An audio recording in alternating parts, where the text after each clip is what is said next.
우리는 지난 시간에 창세기 1장부터 11장까지의 내용을 살펴봤습니다. 하나님은 세상을 창조하시고 하나님의 형상을 따라 인간을 창조하셨습니다. 그리고 세상을 다스리라 하셨습니다. 그러나 인간은 죄와 반역을 선택했으며 그 결과 이 세상은 통제력을 잃고 반역으로 이끄는 폭력과 죽음으로 치달아 결국 하나님이 사람들을 바벨론에서 흩어버리셨습니다. 자, 여기서 이런 커다란 질문이 생겨납니다. 하나님은 그분의 세상을 구원하시기 위해 무엇을 행하시려는 것일까? 바벨탑 사건으로 흩어진 후 창세기의 저자는 한 가족의 족보를 기록합니다. 그 족보는 한 사람 아브람, 나중에 아브라함으로 알려진 인물로 이어집니다. 그리고 12장 1절부터 3절에 기록된 하나님이 아브라함에게 하신 약속으로 이야기가 새롭게 전개됩니다. 하나님은 아브라함에게 그의 집을 떠나 가나안 땅으로 가라고 명령하십니다. 하나님은 그 땅이 언젠가 그의 것이 될 것이라고 말씀하셨습니다. 그리고 그곳에서 하나님은 아브라함에게 내가 너로 큰 민족을 이루고 내게 복을 주어 내 이름을 창대하게 하겠다고 약속하십니다. 이제 이 약속은 앞에서 읽은 1장부터 11장의 내용과 연결이 됩니다. 바벨에서 사람들은 자기들의 이름을 내기 위해서 애를 썼습니다. 비록 잘 되진 않았지만요. 그러나 하나님은 아무 이름도 없는 이 사람 아브라함의 이름을 창대하게 하기로 약속하십니다. 하나님의 아브라함에 대한 축복은 에덴 동산에서 인류에게 하신 첫 번째 축복을 생각나게 하는 것이죠. 그럼 이런 질문을 할 수 있죠. 왜 하나님은 아브라함과 그 가족을 축복하시는가? 그 해답은 땅의 모든 족속이 너로 말미암아 복을 얻을 것이라고 12장 3절에 기록되어 있습니다. 이제 이것이 성경의 모든 스토리를 이해하는 열쇠입니다. 하나님은 반역한 세상을 아브라함의 가족을 통하여 축복하시고 구원하고자 계획하십니다. 이것이 구약의 모든 이야기가 오직 한 가정에 집중되어 있는 이유이죠. 바로 이스라엘 민족입니다. 그리고 하나님은 시내산에서 이스라엘을 제사장 나라로 부르시게 됩니다. 하나님은 이스라엘 민족을 통하여 모든 다른 나라들에게 하나님이 어떠하신지를 알게 하기 위하여 사용하고자 하십니다. 이 약속은 궁극적으로는 이스라엘의 메시아, 왕이 오셔서 열방을 공의와 평화로 다스리심으로 실현될 것이라고 선지자들과 시를 통하여 말하고 있습니다. 창세기 후반부는 아브라함과 그의 가족에 대해 말하고 있습니다. 먼저 아브라함, 그리고 아들 이삭, 그의 아들 야곱, 그리고 야곱의 12아들이죠. 그리고 각 세대의 이야기는 두 개의 주요 주제로 압축됩니다. 먼저 아브라함 가족의 각 세대는 반복되는 실패를 기록합니다. 그들은 계속해서 정말 나쁜 결정들을 해서 삶을 망치고 하나님의 약속이 성취되기 어려운 상황으로 몰고 갑니다. 그러나 하나님은 그들에게 여전히 신실하시죠. 하나님은 그들의 실패에도 불구하고 그 가족들과 민족을 축복하시고 하나님의 약속을 계속 확신시켜 주시며 끊임없이 그들을 구원하십니다. 하나님은 아브라함에게 큰 민족을 이룬다고 약속하셨죠. 그럼에도 불구하고 이 약속이 성취되기 어렵게 만드는 두 사건을 볼 수 있습니다. 아브라함은 다른 사람이 그의 아내에게 매력을 느낄까봐 자신의 안전을 걱정해서 사라와 결혼을 하지 않았다고 합니다. 당연히 이 결정은 문제를 일으키게 됩니다. 이뿐만이 아니라 아브라함과 사라는 아이가 생기지 않자 사라는 자신의 종인 하갈과 아브라함의 동침을 권합니다. 물론 이 결정 역시 이 가정에 많은 문제를 야기합니다.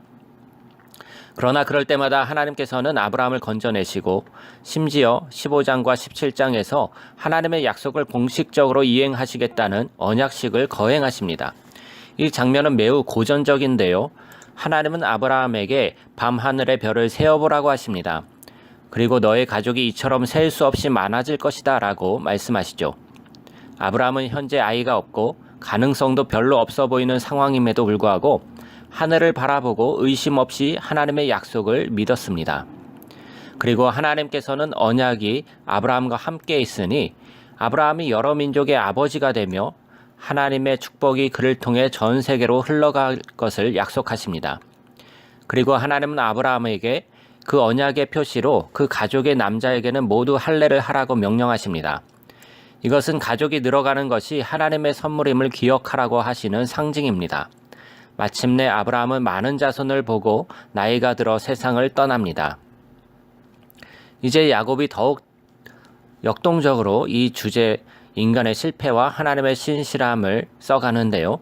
출생에서부터 야곱은 그의 이름의 뜻인 속이는 자로 살아갑니다. 야곱은 형 에서로부터 장자권을 사고 늙고 눈이 잘 안 보이는 아버지를 속여서 형 에서의 축복을 빼앗습니다. 야곱은 가장 사랑한 아내 라헬을 포함해 4명의 아내가 있었는데 이로 인해 가족 안의 경쟁을 야기하게 되죠. 야곱을 낮추게 한 단 하나의 사건이 있었는데 그것은 삼촌 라반이 수년간 야곱을 속인 것입니다. 이제 상황이 완전히 역전되었습니다. 겸손해진 야곱이 이제 고향으로 돌아옵니다. 그런데 야곱은 하나님에게 축복해달라고 요구하며 씨름을 합니다. 야곱의 욕망은 별로 달라진 게 없는 것 같아요. 그러나 하나님은 야곱의 결단을 존중하시고 아브라함에게 주신 축복을 야곱에게 주시며 그의 이름을 하나님과 씨름하다라는 뜻의 이스라엘로 바꾸십니다. 이제 창세기 나머지 부분들은 야곱의 아들들의 실패와 하나님의 축복에 대한 이야기가 펼쳐집니다. 야곱은 11번째 아들인 요셉을 다른 아들보다 사랑했고 특별히 채색 옷을 지어주었습니다. 다른 10명의 아들은 요셉을 미워했고 그를 납치해서 죽이고자 계획을 세웁니다. 그러나 형들은 이집트의 노예로 팔아버리죠. 그곳에서 요셉은 결국 감옥에 갇히게 되고요. 이 가족의 실패를 보시기 바랍니다. 그러나 하나님은 요셉과 함께 하셨고 감옥에서 풀려날 수 있도록 모든 상황을 예비하십니다. 바로 왕은 요셉을 이집트에서 2번째로 높은 자리에 앉힙니다. 요셉은 극심한 기근 가운데 이집트를 구하고 마침내는 그의 형제와 가족을 아사 직전에서 구해내게 되죠. 어떻게 하나님의 신실하심과 만났는지를 우리가 볼 수 있습니다. 형들의 악함을 바꾸어 생명을 구하게 하시는 하나님의 신실하심을 말이죠. 그리고 창세기 50장에 요셉이 말합니다. 당신들은 나를 해하려 하였으나 하나님은 그것을 선으로 바꾸사 오늘과 같이 많은 백성의 생명을 구원하게 하시려 하셨습니다. 요셉의 이 말은 사실 전략적으로 이 책 끝에 배치되어 있습니다. 왜냐하면 이 말은 단순히 요셉의 이야기의 요약이 아니라 창세기 전체의 요약이기 때문이죠. 창세기 3장부터 사람은 계속하여 이기적이고 악을 저지르지만 하나님은 세상을 그냥 내버려 두지 않으십니다. 인간의 계속되는 실패에도 불구하고 하나님은 신실하셔서 인간을 축복하기로 결정하십니다. 우리는 성경을 통해 여인의 후손에 대한 미스테리한 약속이 어떻게 진행되는지 보실 수 있습니다. 창세기 3장을 기억하시죠? 하나님은 이 상처받은 승리자가 오셔서 뱀을 밟으시고 악을 이길 것이라고 약속하셨습니다. 그리고 저자는 이제 이 약속을 아브라함의 족보와 연결합니다. 이 부분이 바로 하나님께서 어떻게 축복을 열방으로 전파하시는지를 보여줍니다. 이제 아브라함에서부터 이 약속이 야곱의 넷째 아들인 유다에게 이어집니다. 49장은 굉장히 중요한 시인데요. 야곱이 나이가 들고 죽기 전에 12아들을 축복합니다. 야곱이 유다에게 말하길 유다가 이스라엘 민족의 리더가 되고 언젠가 왕이 나와서 모든 나라가 순종할 것이며 열방의 에덴 동산의 축복을 재건하는 하나님의 약속을 성취할 것이라고 합니다. 그리고 야곱이 죽고 후에 요셉도 잠이 듭니다. 가족들은 여전히 이집트에 머물고 있고 창세기는 이러한 미래에 대한 희망과 약속을 남기고 마무리됩니다. 그래서 앞으로 어떻게 스토리가 전개될지 여러분으로 하여금 다음 책을 읽게 하겠죠. 여기까지가 창세기입니다.